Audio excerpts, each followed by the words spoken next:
অনেক বাবু বিভিন্ন ভাবে বিভিন্ন সময় তুমি নানা ভাবে ব্যতিব্যস্ত করে তুলছো আমার বোনেদের, তাদের নানা পর্দা ফাঁস করছো, ঘরের মধ্যে ঢুকে ওর হাজবেন্ডকে দিয়ে বলাচ্ছ একে এই করেছে, ও নখ খেয়েছে, ও খাবার খেয়েছে। তুমি এবার কি করো আপনাদের সবাইকে আমি সেটাই দেখাতে চাই, দয়া করে চোখ রাখুন পর্দায়। আমি তো তোমার দলের। আবার বানিয়েছে এই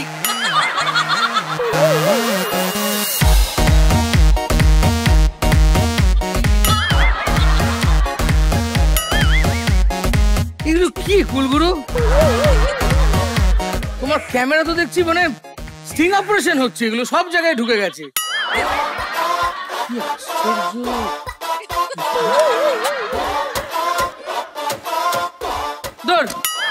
আমার ভাল লাগে না। মধ্যপ্রদেশটা এই জন্যই বাড়ছে। সব করে আমার চুল নিয়ে আগে পড়েছিলিস, এবার আমার খাওয়ার পেছনে তোরা নজর লাগাচ্ছে।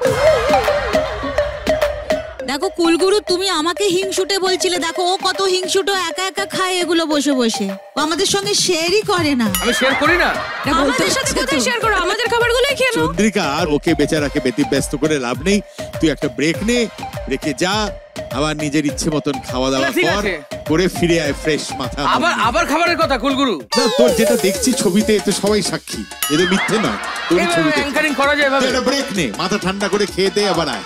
ভালো না খেলে ভালো গাইতে পারবি না, দুটোই কাজ, খাও আর গাও। দেখুন সোনার জলসাঘর প্রতি সোম থেকে শুক্র রাত 9টায় জি বাংলা সোনারে।